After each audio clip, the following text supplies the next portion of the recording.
Hello friends, do you love tea and natural wellness products as much as I do?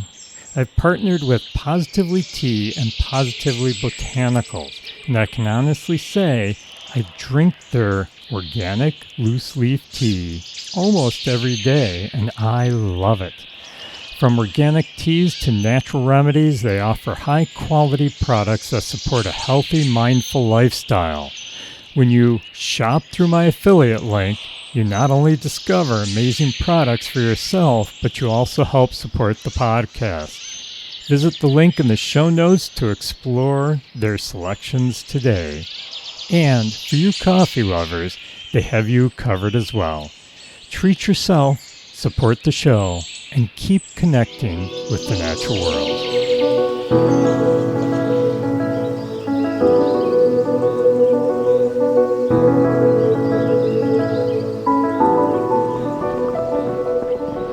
Hello friends, and welcome to the Nature Wanderer podcast. I'm Paul, your host, and today I am out and about in the woods, a place where I always love to be. And yes, it is winter. We are upper 20s today, mid to upper 20s. Had a little bit of fresh fallen snow overnight. Got about 2 inches here. At Chestnut Ridge Park in Orchard Park, New York. And I'm not the type to hibernate in the winter. No, I need to get out and explore, wander through nature, even if there's snow on the ground. I'd prefer it if there wasn't, but you know what? It's kind of a magical thing when there's snow on the ground and it's winter time. And first of all, one thing that I really like about hiking in the wintertime or going out and exploring nature in the wintertime, you hear that? Nothing. It's quiet. Other than my boots crunching through the snow, there's nobody here. I'm on one of the back trails, which is nice because there's very few people here. When I pulled into the parking lot, and it's not the main parking lot, that's just a little side parking lot. When I pulled in, there was only one other car here. One set of footprints coming off on this trail. Well, I should say two, because there were some dog prints with the human footprints. And as I was starting to head down the trail, one other vehicle pulled in to the parking lot. So it's just so peaceful. And that's one nice thing about hiking in the winter. And another thing is it's very pure. You know, everything is just white and clean, and it's just really nice out here in the winter time. Main thing, like I said, the quiet. Peace and quiet, all by yourself.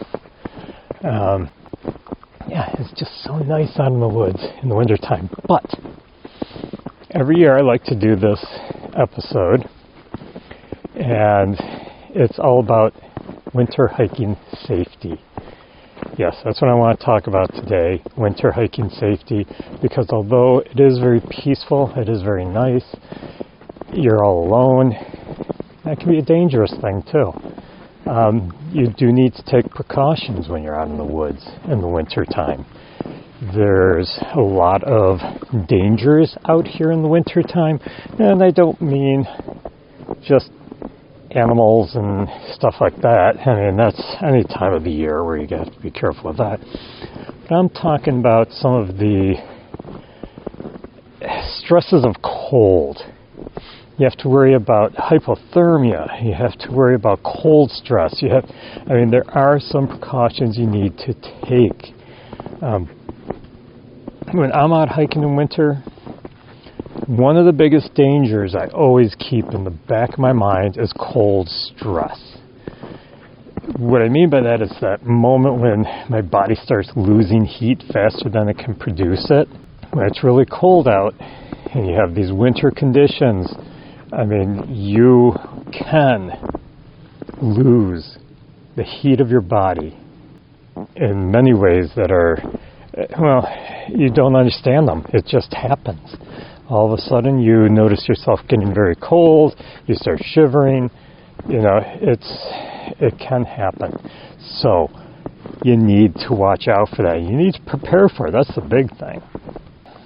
And if it's windy, or if it's, you know, a mixed precipitation, or even with a wet snow, not just a rainy snow. I was out the other day and at a winter market in Buffalo, and it started to get kind of a mixed precipitation, a little bit of rain, a little bit of snow.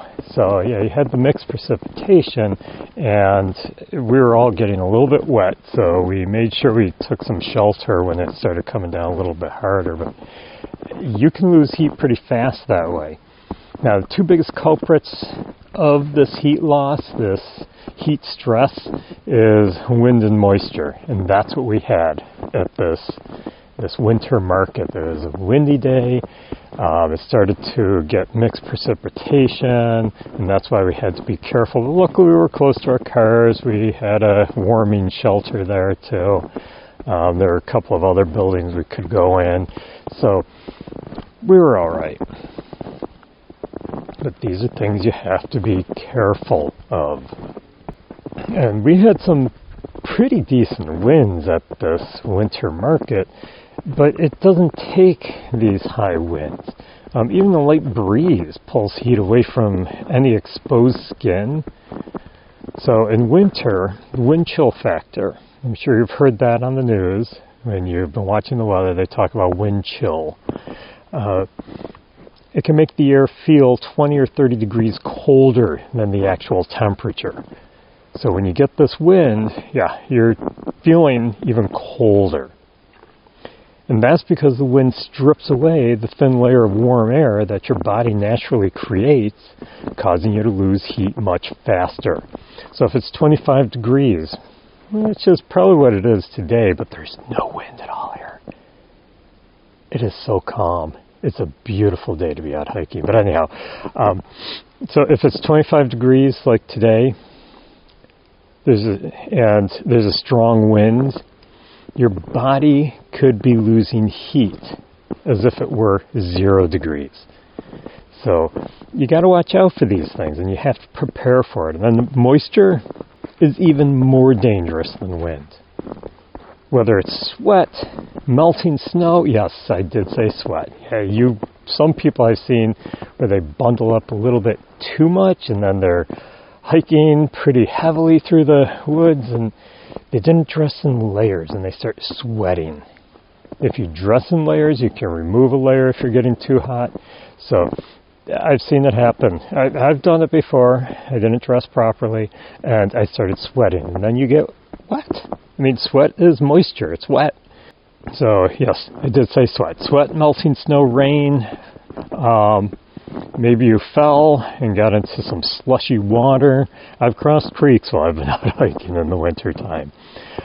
This water will actually steal the heat away from your body 25 times faster than dry air.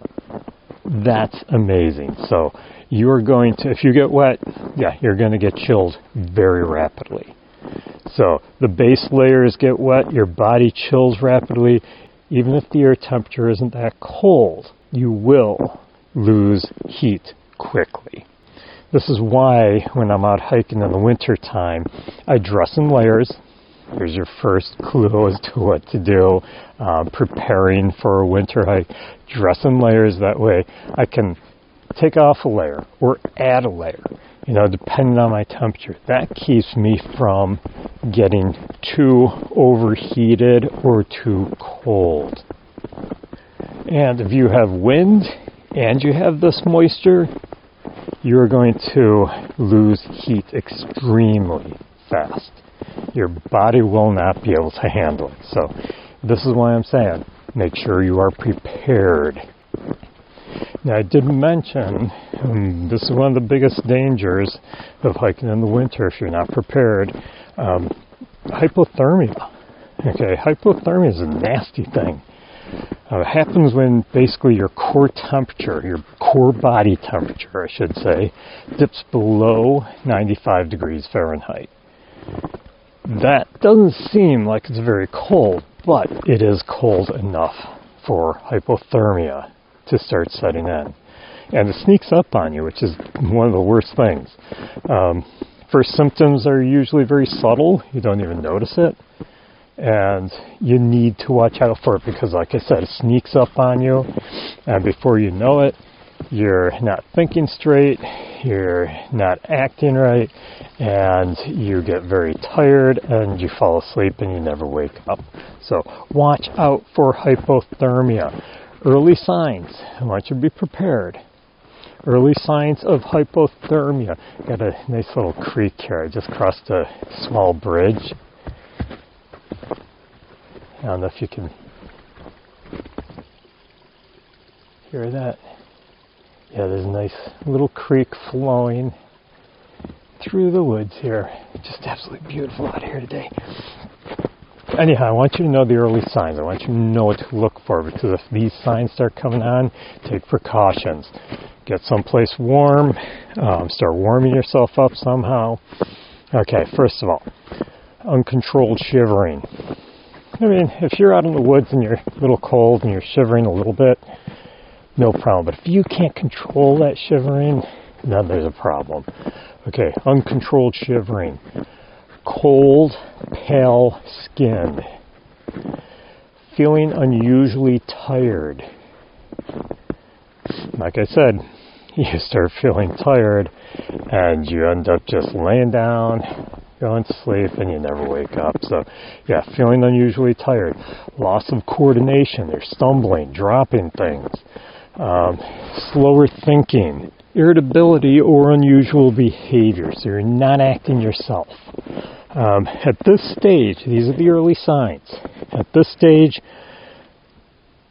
you can still usually reverse it if you act quickly.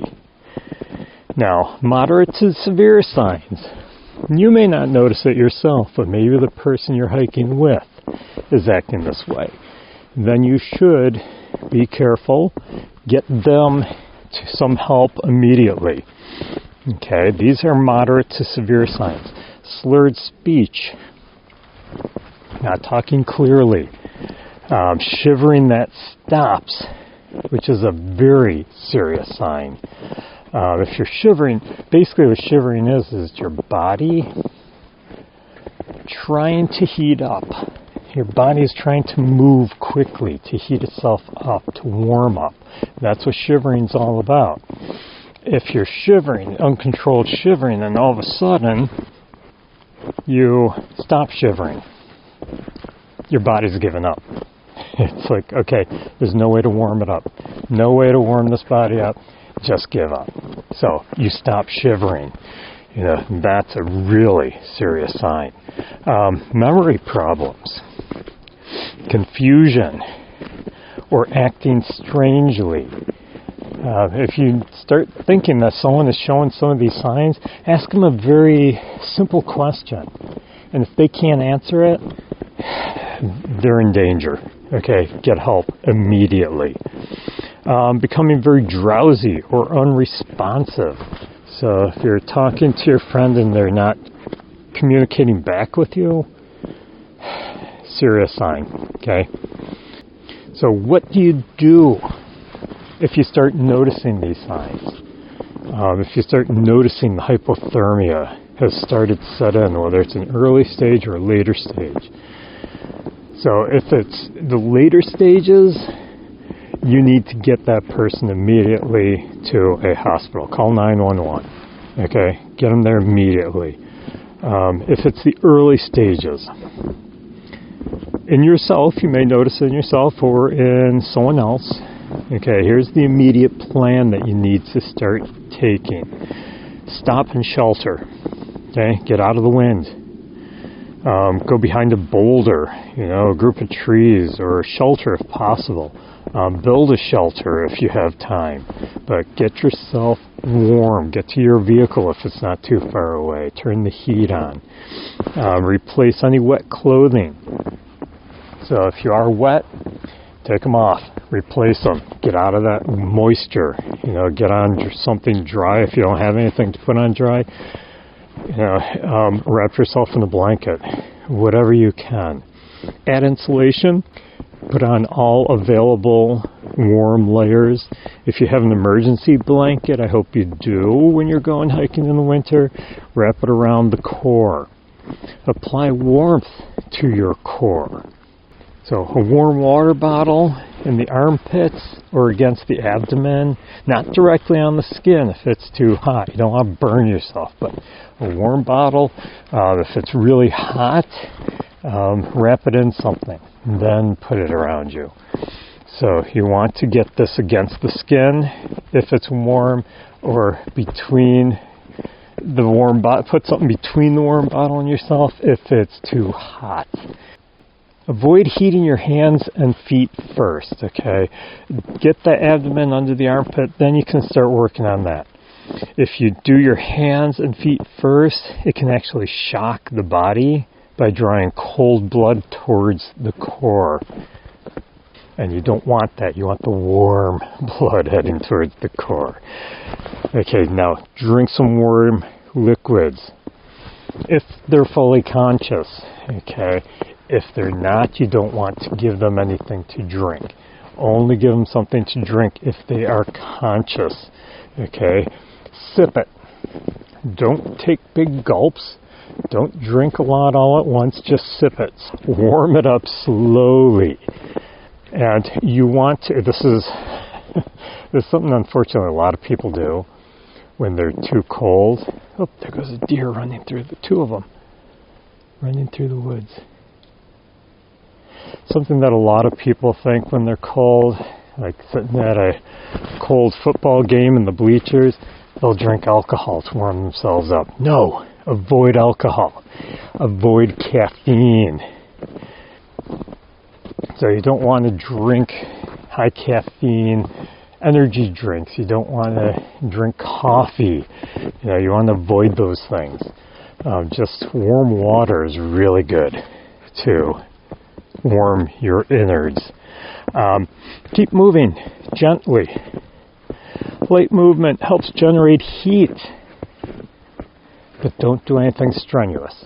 You don't want to go running, okay? You just want to walk slowly, start moving your body. If you don't want to move, you don't want to walk, that's fine, but at least move your arms, move your body, maybe get up, sit down, get up, sit down. So just keep moving slowly, nothing strenuous. If you do too much, you're going to have even more heat loss. So you want to avoid that. If the symptoms, okay, those are 4, and that's what you do if it's just early signs. If you start showing moderate to severe signs of hypothermia, call for help immediately, 911. Okay, keep the person as still and as insulated as possible. Wrap them in blankets, wrap them in extra layers, whatever you can do to keep them warm. Never rub arms and legs. That actually pushes cold blood back towards the heart. So I know a lot of people think, oh, we got to warm them up, we got to rub them. No. If you want to snuggle with them, use your body heat to warm them up, that's fine, but do not rub their arms and legs. That's dangerous. You're pushing the cold blood towards the heart, and that can do more damage than good.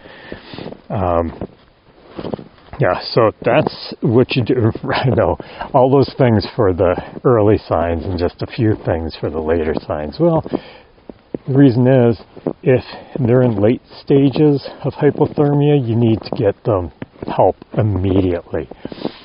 You're just trying to keep them warm still until you can get that help to them.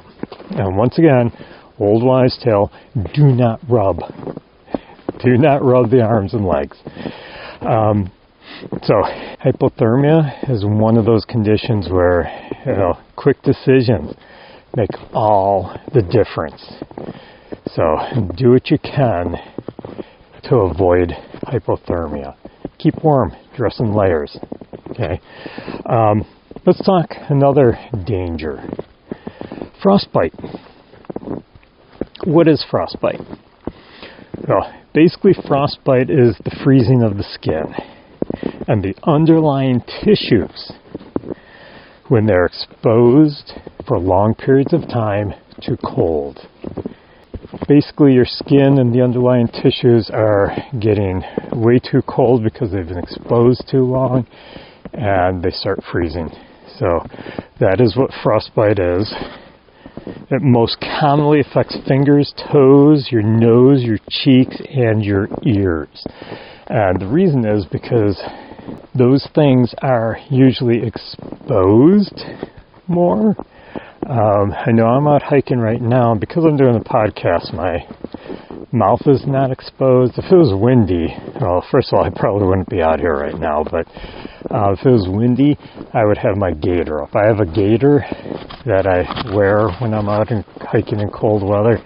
That way I can just pull it up over my face. I probably sound muffled now because of it, but that's why I'm not wearing it, because I don't want to sound muffled to you.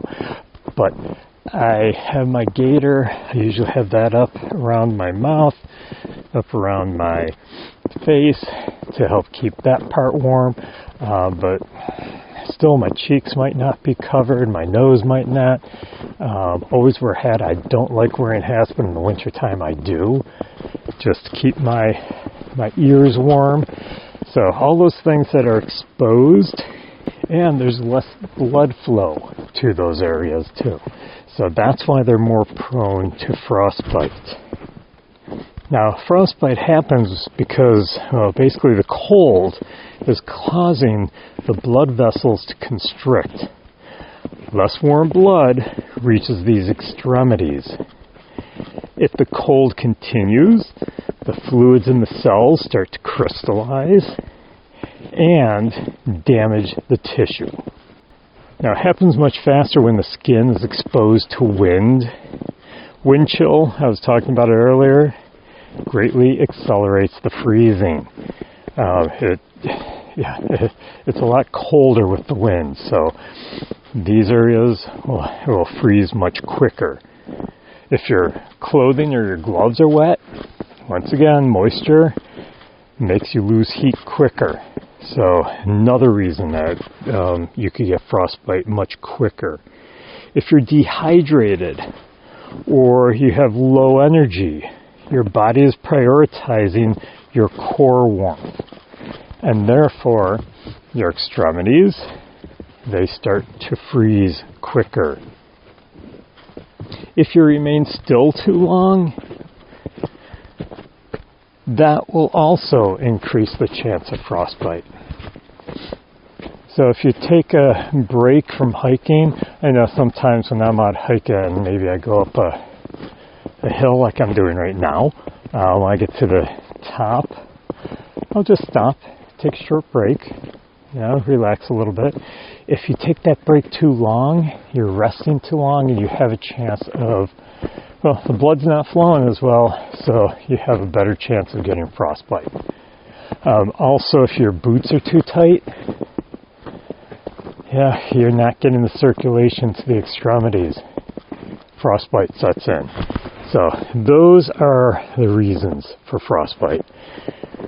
So what are the stages of frostbite? Well, the first one we call frost nip, which is early frostbite, and it is reversible. The skin feels cold, prickly, and numb. I have had this happen before, where I've had exposed skin for too long, and it felt not just cold, but you start getting this tingling. And usually I get it in either my toes or fingers where I feel this. That's when I need to start reversing it. The area may look red and then pale. You start losing color in it. Now, it can be easy to miss because, that numbness makes it feel like nothing's wrong. So be careful and watch for that. Now, if you notice these signs, this is the moment to fix it before real damage begins. Now, superficial frostbite. That's when the skin appears pale, white, or waxy. Ice crystals may form on the skin. The area feels hard, but the deeper tissue is still soft. When thawed, skin may sting or burn, like a really bad sunburn. I know I have had the issue where I've tried warming my hands too quickly under really hot water. Don't do that. It just burns my fingers that way. But you should warm them up slowly. Now, the worst stage, I should say, is deep frostbite. And that's where it's very severe. With deep frostbite, you're going to notice the affected area becomes totally numb. And it almost feels like it's made of wood. So it's very, very rigid and stiff.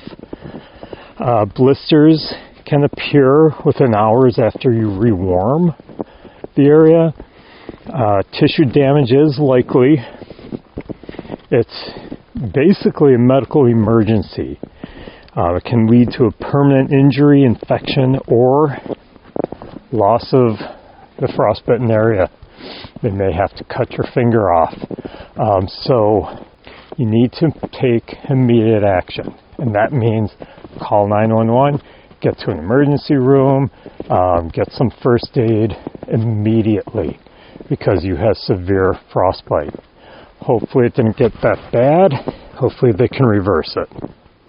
So what do you do if you do notice any of these signs? Well, first of all, if it's just frost nip or mild frostbite, get out of the wind. Okay, find shelter. Just like with hypothermia, get behind a rock.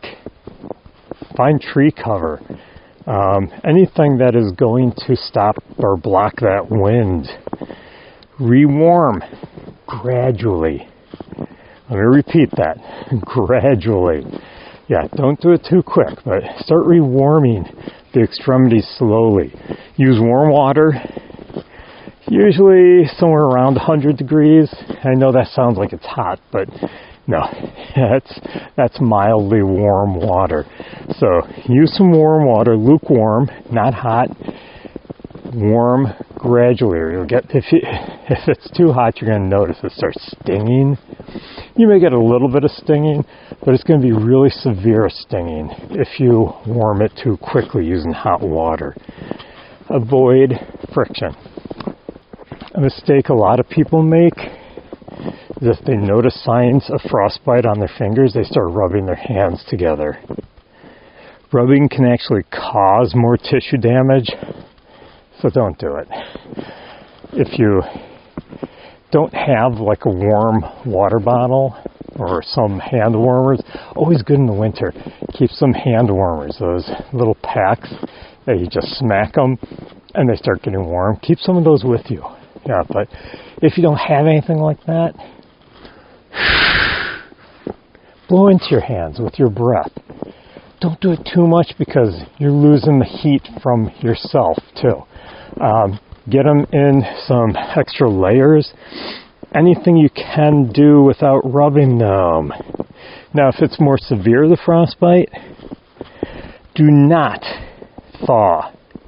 If there's a chance, it will refreeze, okay? That actually causes even worse damage. So if you are going to defrost your hands or try to thaw them, make sure you can keep them warm. Because if they refreeze, you're going to have more damage. Okay? Protect the area. Wrap loosely, very loosely, in dry, warm layers. Separate the toes or the fingers, whichever is showing the frostbite. Separate them with gauze if you have some, or whatever you can to put in between, some cloth. Don't let them be next to each other. It goes back to that rubbing thing. Okay, you can do more damage if they're touching each other. No direct heat, no stoves, no fires. No hot water, and this is for severe, okay? It's way too easy to burn your numb skin. You may not notice that you've burned your fingers, that you burned your hand or your toes, because they're numb. You're trying to warm them too quickly. And, of course, seek medical help ASAP, okay? Immediately if possible. So how to prevent frostbite? Layering. Okay, make sure your extremities have good insulation, mittens, gloves. Oh, I won't get into trying to find gloves. I'm still trying to find the perfect gloves for going out hiking or even snow blowing my driveway. But anyhow, wear some good gloves. Make sure they're rated for the cold, and don't just buy a pair of gloves that say it's rated for minus 30 degrees and then go for a 3-hour hike and find that after 15 minutes your hands are freezing. Been there, yeah. Luckily I always test them first. I'm not out on that 3-hour hike, but the ratings, yeah. Well, like I said, I won't get into gloves, but rotate your gloves. I actually have an extra pair of gloves in my pocket right now. My nice, what I call my Bernie gloves. My daughter knit me, my daughter crocheted me a pair of gloves that look like the ones that Bernie Sanders wore in that infamous picture of him sitting at the inauguration in the chair, folding chair, with his gloves on. The tan and brown ones, yeah, she knitted me a pair like those. I love them, but anyhow, I'm wearing those now and they're nice and warm, but I have a backup pair in case these get wet. Keep moving. Moving increases your circulation. Long stops increase your risk of frostbite. Avoid tight boots or socks. Don't put layers and layers of socks on and then make it so that you can't move your toes inside your boots. You want to make sure you have a little movement in there. Once again, circulation. Check your hands and feet often. This is good to do with a hiking partner. Look for color changes. Stay hydrated and fueled. Always bring something to drink with you. Bring a snack with you. I always have my power bars with me. Yeah, that way I can make sure I keep my energy up. Keep my inner furnace going. So, keeps you warm. Now, last time I want to talk about these two things. These are the two biggest dangers. That's why I'm really stressing them right now. I really didn't want to go this long on it, but I want to make sure you're prepared. So, there is a connection between the two. If someone is showing signs of frostbite, also check for hypothermia, because they are connected. You often, if you're cold, you're going to find that you will get one and the other, not just one or the other. So check for signs of the other. They often go hand in hand because both come from inadequate heat retention. Now, another thing I want to mention for safety is, remember in the wintertime, even though it's a beautiful time of year to go hiking, make sure that you plan accordingly. Remember, the days are shorter. So with shorter days, you want to make sure you start out early and you get back early. You don't want to be stuck out in the cold night when the temperatures start dropping even more. So make sure that you stay warm and you plan your hike appropriately. So enough of that. Don't want to scare you into staying home and hibernating. Like I said, it's a beautiful thing to get out hiking in the winter. You just need to be prepared for it. That's why I want to talk a little bit about hypothermia and frostbite. But let's talk a little bit about pre-hike planning. Okay. First of all, before you even go out on a hike, like today, before I came out here to do this hike, this walk, I decided I needed to know what the weather was going to be. I knew we were supposed to get a little snow. I wasn't sure how much. I didn't know what the wind was going to be. So I checked the weather first. So check the weather before you go out hiking. Know the temperature.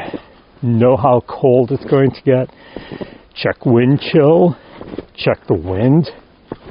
You want to know what the snowpack is like.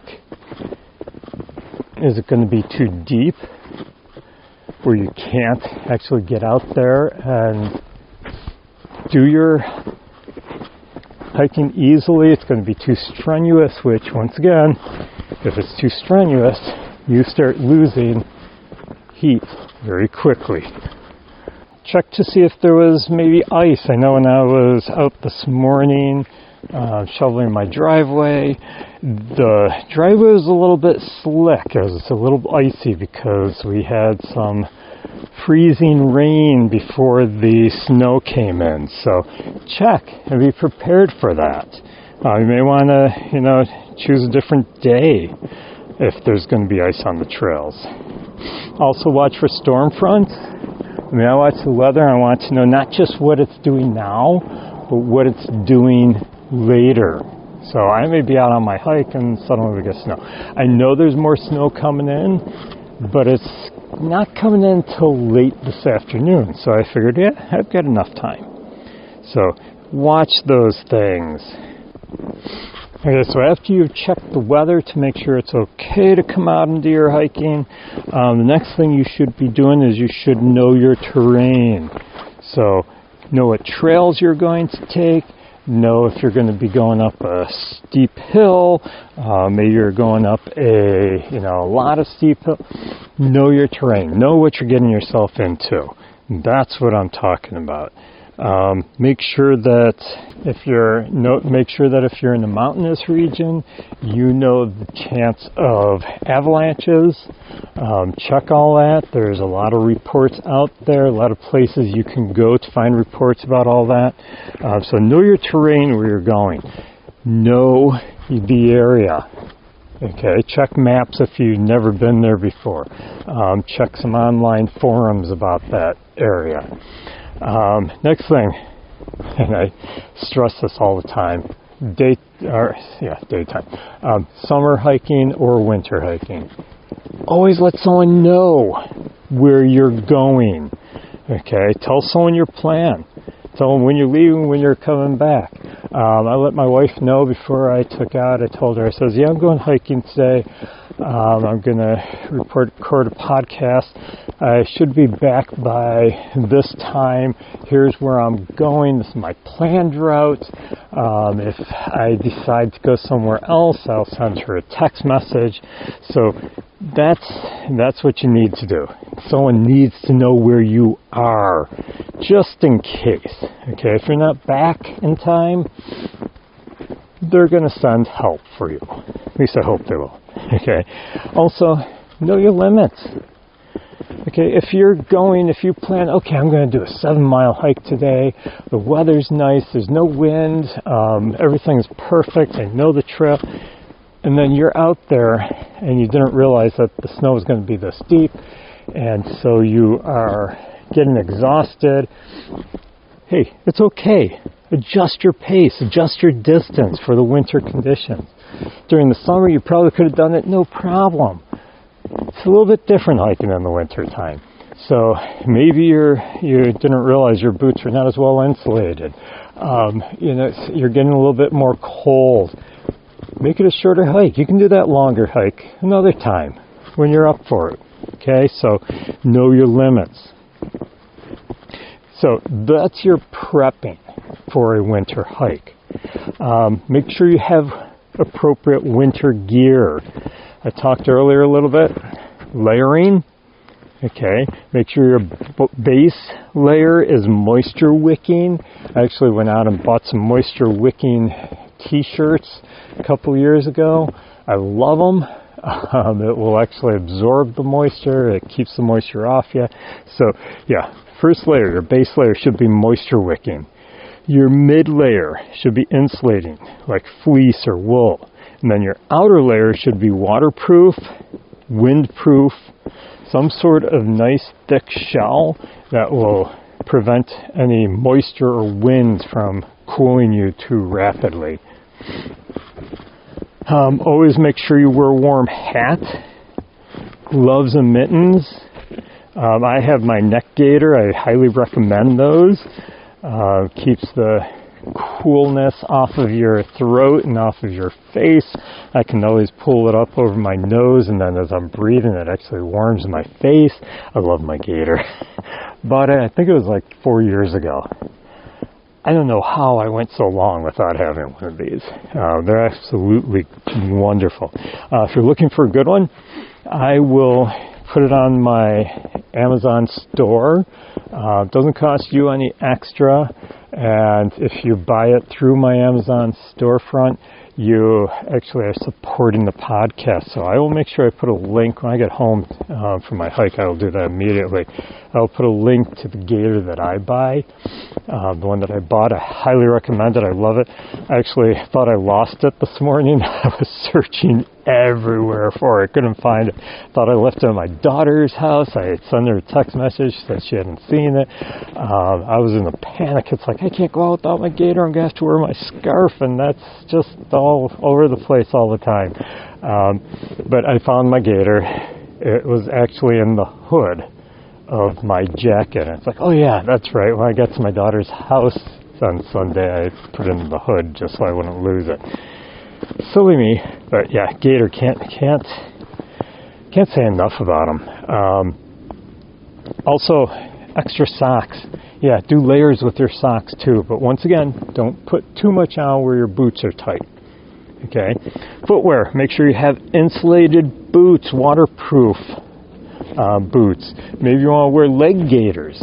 Okay, the gator I was talking about was a neck gator, but they do make leg gaiters too to keep the legs nice and warm. So make sure you have good footwear. Make sure they have good traction. If you're going to be in an icy area, they do make the micro spikes or the crampons that you can put onto your boots. They help you in icy situations. I don't own any, but I am going to be looking for some because every once in a while I am out hiking when it's icy. So I do want to get some crampons.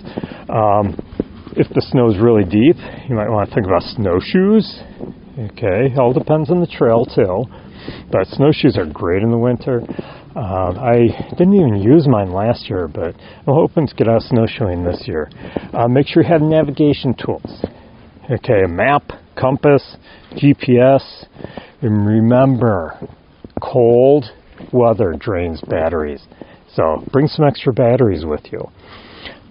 Emergency gear. Have your space blanket or rescue blanket, emergency blanket, whatever you want to call it.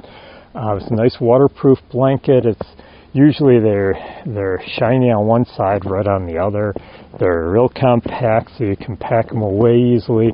But they will keep you warm in an emergency situation, especially if it starts getting wet out. Bring a fire starter of some sort. Okay, first aid kit, headlamp. Just in case you may get lost in the woods and you need that headlamp. I'm actually on a trail that's not well marked right now. I know this trail because I come hiking here in the summer too.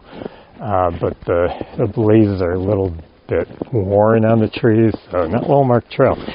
I could get lost and not have a good way out. Yeah, I could be here at nighttime. I've had that happen before when I was geocaching, where it took a little bit longer than I thought it would to find that geocache, and yeah, well, I was out there at nighttime and I didn't have a flashlight. We were using my wife was with me, we were using our phones as flashlights. Yeah, see, the trail here gets a little confusing in the winter. I actually don't know where the trail is. Oh, there it is. Okay, I think this is it. I don't see any blazes, but oh, I see a worn blaze, a camera. See, that's what whoa, and I'm on a hill, so I just slipped. But anyhow, that's what I was talking about. And then you also want to pack some winter essentials, a thermos with some sort of warm drink, whether it's tea. Don't do caffeine. No caffeine, no alcohol, but something warm, maybe some warm tea.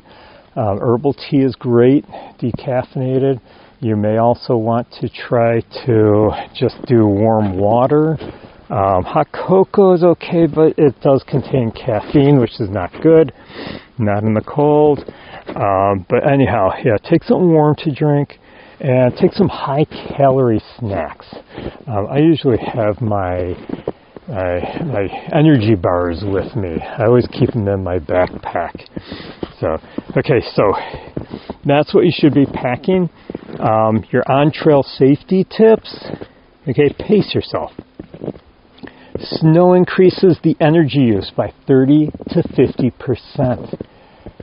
You're walking through this deep snow especially, and it's going to be harder to walk through, so you're going to use up energy quicker, especially if you're talking like I am. Always stay hydrated. Cold will actually mask thirst, so you won't realize that you're thirsty. So stop every once in a while, take a drink of that warm liquid, warm up that core, and then continue on. So stop and stay hydrated. Watch for overheating. Remember, sweat leads to rapid chilling. So adjust your layers. If you start getting hot, remove a layer. You start getting cold again, put the layer back on. So constantly adjust your layers. Follow the trail. Luckily, I know this trail. And I can see there's some faded orange marks, blazes on the trees, but they're faded. So if I didn't know this trail, I wouldn't be on it. So make sure you stay on the trail. Use your map frequently, or your GPS. Watch for snow hazards. There may be thin ice. You may... a woodpecker calling. You may have to cross a creek, and it looks like the ice is thick enough. You see other footprints. You don't know how old those footprints are. The ice may be thinning. It may be warm enough where it's thinning. Maybe there's some warm water running underneath thinning that ice. You don't want to fall through that ice, because then you get wet and you get hypothermia quicker. So watch for thin ice. Watch for snow bridges over streams. May look like it's just part of the trail. You don't realize there's something underneath there. The wind can mask holes easily with the snow. So be careful of that. And of course, wildlife awareness. Yeah. The animals are still out there in the winter time. Make sure you give them plenty of space. You don't want to disturb a sleeping bear either. They may be hibernating in the winter, but you know, they can still wake up pretty quick. So what if you do have an emergency situation? Okay, if you get lost, stay put. Okay, don't wander, because you're going to get more lost. Use your map, retrace your steps carefully. If there's snow, don't make the mistake I made many years ago. Before I learned wilderness survival, I was out hiking once. I'll just briefly tell the story real quick. I was out hiking in some woods, doing some tracking, and it's like I realized I haven't seen a blaze in a while. Following these tracks, I haven't seen a blaze. I was lost, and this is a woods that I had been in many times, but I panicked, and what happened was I just started wandering, getting more lost, when if I had just stopped, cleared my head and said, okay, it's not that bad. Looked around and said, oh, wait a minute. Why don't I just follow my own footsteps out? Yeah, there's snow on the ground. I knew the way I came in. And that's what I did eventually, is I followed my own footsteps out. But because panic can set in, it can really mess with you. Yeah, and you can, just stay put. Use your map, retrace your steps. Hopefully you told someone where you were going. Okay, I can't stress that enough. Tell someone where you were going. If you don't show up, they're going to send help. We already talked about hypothermia and frostbite. Take care of those if you notice signs on you or someone else. If you do get lost and you have to spend the night, build some sort of windbreak. Okay, build a survival shelter. You can build like an igloo, but I always find that making shelters out of wood and then piling snow on top of that works best. I'd explain the whole thing, but we don't have time. So, but yeah, build a shelter of some sort to stay out of the wind, out of the wetness. Try to stay warm. Use your emergency blanket and extra layers. You conserve your energy. Avoid sweating. Build a fire if you can. Small fire to keep you warm. And the last thing I want to mention before I close, hopefully I gave you enough information to keep you safe in the winter time, but I do want to talk about leave no trace in the winter. Always stay on durable surfaces. Don't go off trail. You know, I mentioned that, you know, I am on a trail that's not well marked, but I'm still on a trail. I know I am. Okay, this is a trail. You can actually see the trees and the small undergrowth around me, all the dead undergrowth. I should say dormant, it's not dead. You can see all that, but I know I'm on a trail. Don't go off the trail. Okay, you can still damage, even though there's no plants to step on, you can still damage the woods, the forest. So please stay on trails. Pack out all food waste. Don't leave any wrappers behind. Don't leave any garbage behind. And this is something that I've always, I don't know, it's one of my big pet peeves is noise. I don't know what it is, but I found that nature is getting noisier, and it really bothers me. You know, it's really been a big pet peeve of mine in the last several years. Just recording here, 2 planes flew over. The one, I hope I edited out the other one I just talked through because it wasn't as loud as the first one, but it's like, why are there all these planes flying over? Yeah, it shouldn't be this noisy. But noise. Okay, respect the quiet winter habitat. Remember when I came in and I stopped talking and you could hear the silence? Oh, I'm getting closer to the road, so I am starting to hear some of the cars going by. I'm headed back to my vehicle because I am getting a little bit chilled. I don't want to stay out too long. The wind is starting to pick up. But anyhow, respect the quiet. You know, in the summertime it's worse, it seems, because everyone's out there hiking or just getting exercise and they've got their radios blasting. That always drives me crazy. But in the wintertime, very peaceful out here, very quiet. Respect that. There's other people out here who are trying to enjoy this quiet too. So respect the quiet. So that's my little thing on leave no trace, please. Let nature be nature. Don't disturb it. Let the animals have their quiet. You don't want to disturb the animals' quiet. You don't want to disturb other hikers' quiet. You don't want to leave garbage behind. I am so tired of picking up other people's garbage. I'm sure a lot of it is not on purpose, but be a little more aware, please. Anyhow, I hope you enjoyed listening today.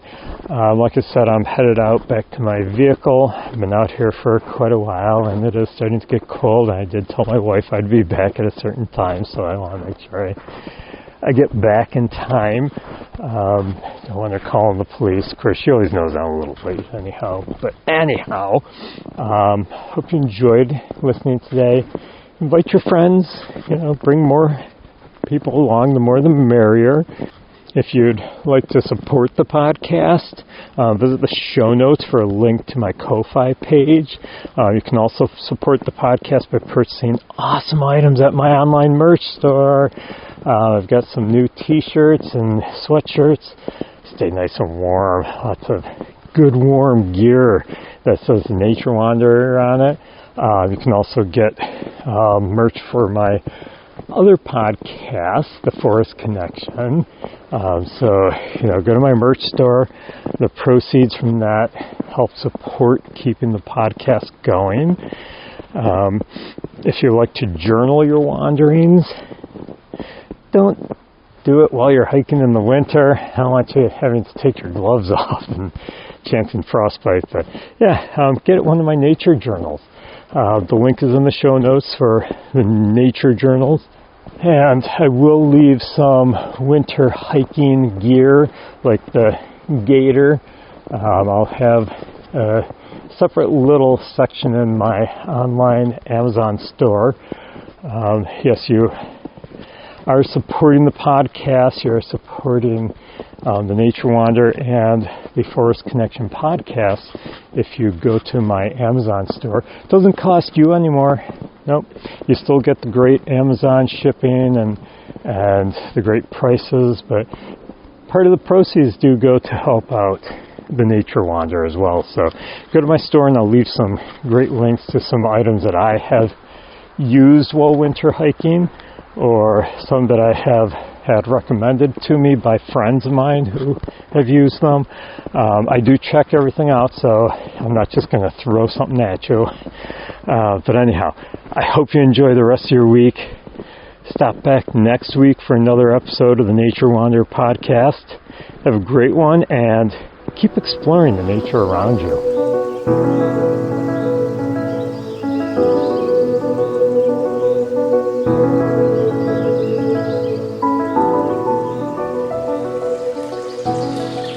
Hey there, fellow nature wanderers. If you're like me, you love spending time outdoors, breathing in that fresh air and connecting with the natural world. But at home, have you ever thought about what's in the products you use every single day? That's why I'm excited to share Apple Valley Natural Soap with you. Their handcrafted all-natural soaps are made with organic ingredients, essential oils, and no harsh chemicals. Awesome! So they're not only great for your skin, but they're safe for the planet. And they don't just stop at soap. Apple Valley Natural Soap also carries a full line of natural skincare products, including shampoos, body butters, facial bars, and more. All designed to nourish your skin without synthetic ingredients. You can't beat that. That's just awesome. Whether you're hiking in the woods or just winding down after a long day, their products bring a little bit of nature right into your home. And the best part? By supporting Apple Valley Natural Soap through the Nature Wanderer, you're also supporting this podcast. Just head to the show notes and click on the link for Apple Valley Natural Soap. So go ahead, treat yourself and the environment to something better. Your skin and Mother Nature will thank you. Hello, friends. I hope you're out wandering through nature, exploring the natural world around you. Do you enjoy writing about your wanderings? Nature journaling is an awesome, fun way to remember all the adventures you have taken and how you felt during those journeys. If you're looking for some beautiful journals to keep track of all your wanderings, I have several available on Amazon, including some guided journals for children. Start your journey in journaling by clicking on the link in the show notes. Keep exploring the nature around you and keep journaling all your wanderings.